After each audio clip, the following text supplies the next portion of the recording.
Welcome back to the Rise with Anita podcast, or welcome if you're new here. If you're new here and you're just finding me for the first time, I just want to take a moment to say welcome. And I trust that you're in the right space because I really do have a belief that the conversations that are meant to find us have a way of coming into our lives at the right moment. So today's conversation is going to start with a question that really has the potential to change the way you see yourself. Who were you before you learned you had to earn love, or before you believed you had to earn love?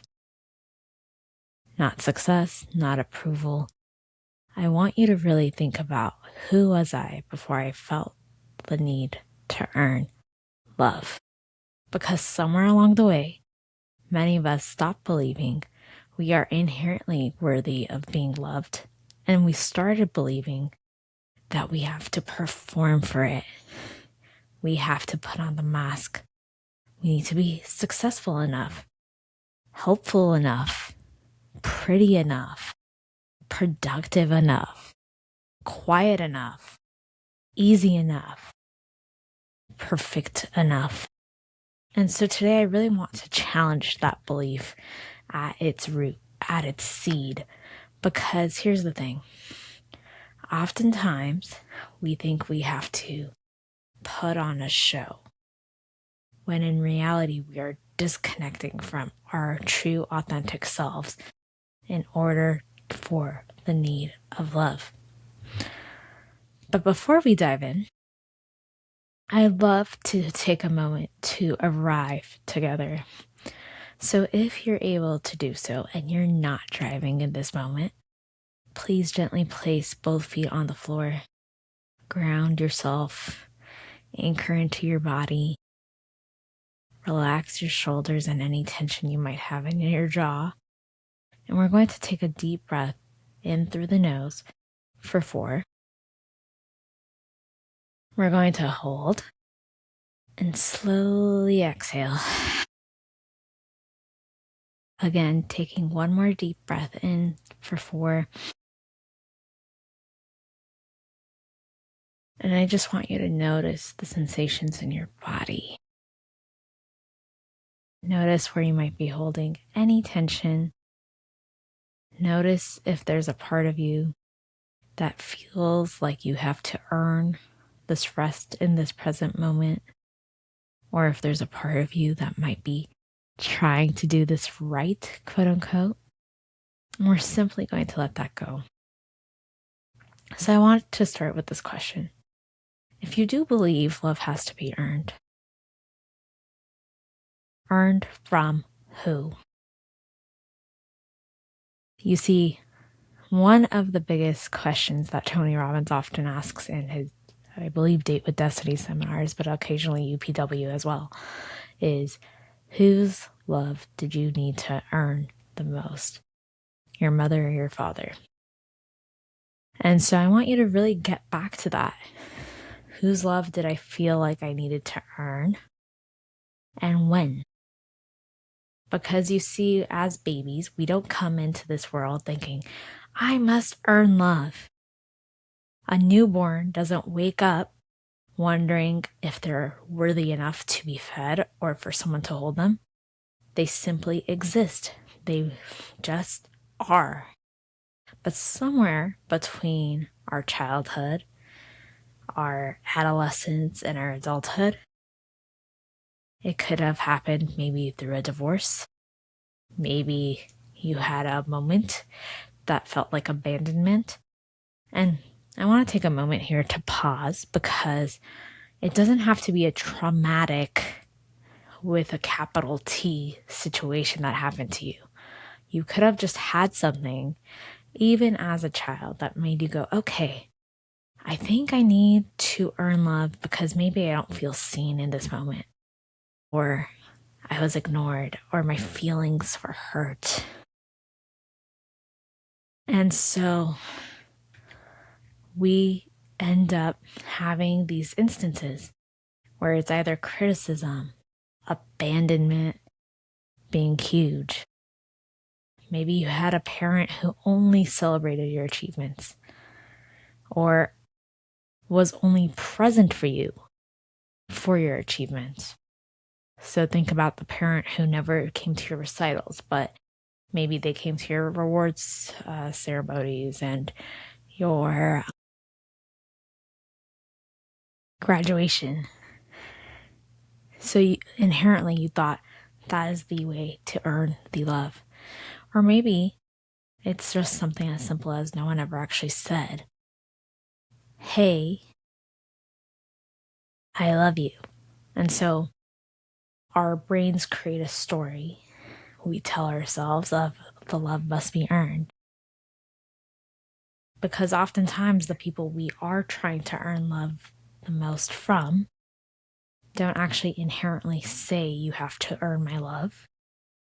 But we learn through experience, through process, that when we achieve, people notice us. If we stay quiet and we're agreeable, there's less conflict. When you take care of everyone else, you're praised. You're respected. When you're the strong one, people need you. They look for you. And slowly we're training our nervous system to associate love with doing something instead of associating love with just presence. It becomes attached to the performance. It comes to the point where it's attached to the mask. And that's not love. It's actually adaptation. See, one of the questions I've been asking a lot of my clients is, what did love require in your home growing up? And I want you to take a moment to sit with that. Because if we think about it, we all have a version of that. Maybe it looked like good grades, never talking back, doing your chores, being the easy one, being independent, being successful. Because whatever we created as a love requires is often what we continue to be chasing as adults. Because our nervous systems are wired and brilliant. So it's learned, if I do this, I stay connected, I feel the essence of love, and we are humans that require love. It is one of our top human needs. And so here's the part that becomes a little exhausting. You don't just feel like you need to earn love. It becomes a point where you feel like you need to earn your vacation. You need to earn compliments. You need to earn confidence. You need to earn the permission to slow down.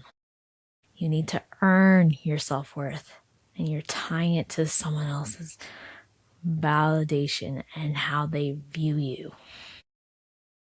Everything suddenly is transactional. Even the relationship you have with yourself. I know this because I've lived it.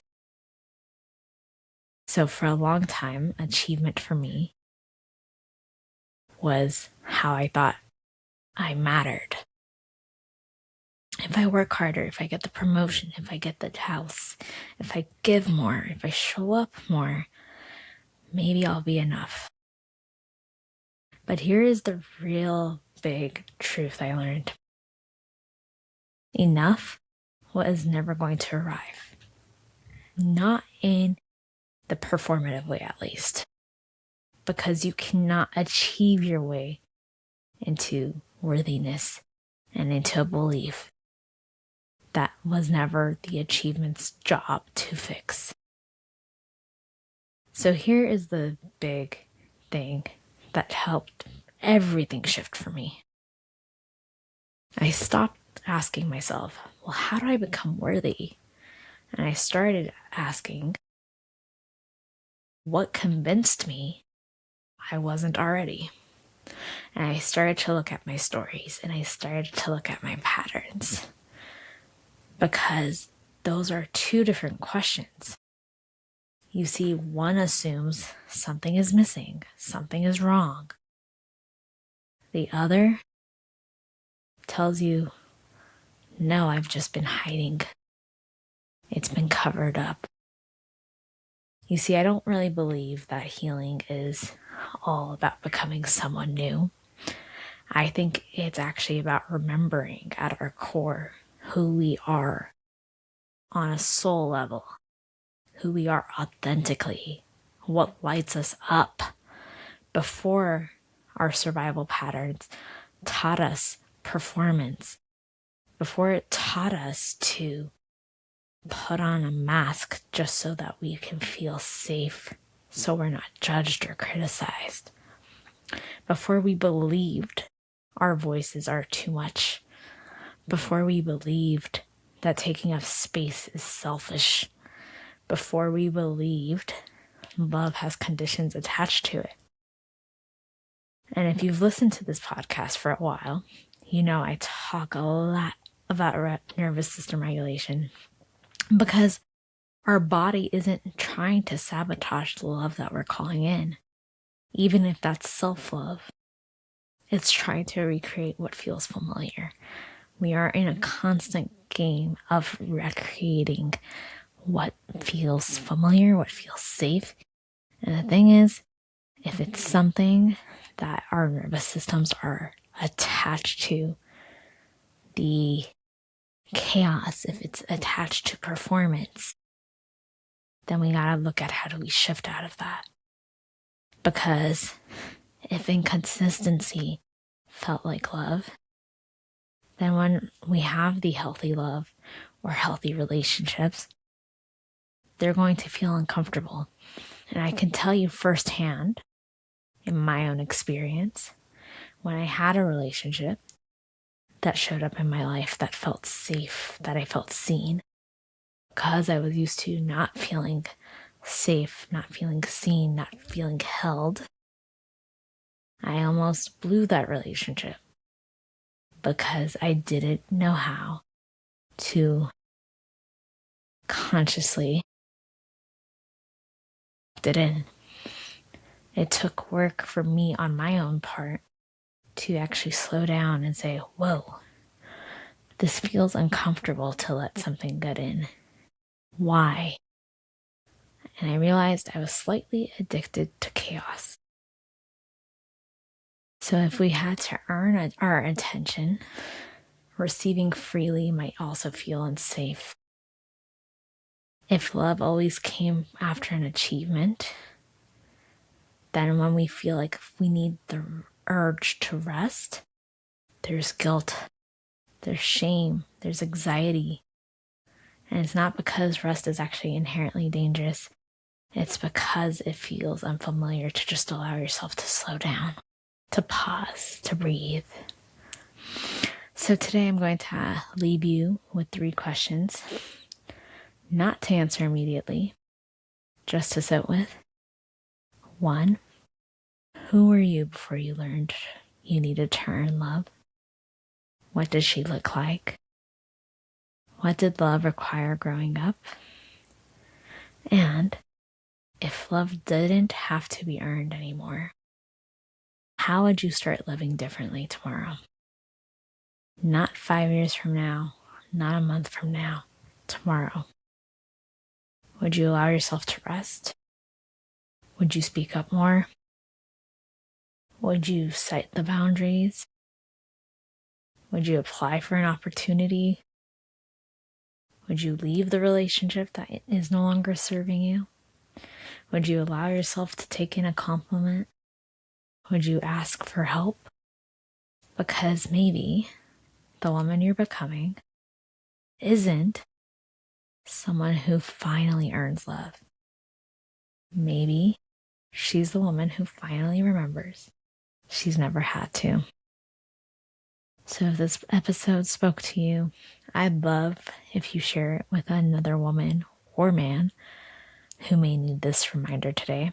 And if you're on your own healing journey, take a screenshot, send me it on Instagram, tell me what resonated. And as always, thank you for spending this time with me. And until next time, remember, you don't need to earn your worth. You don't need to earn your voice. And you certainly don't need to earn love. You are inherently worthy, inherently loved, inherently beautiful, divinely guided and protected at all times. You are worthy long before the world taught you otherwise. I'll see you in the next episode.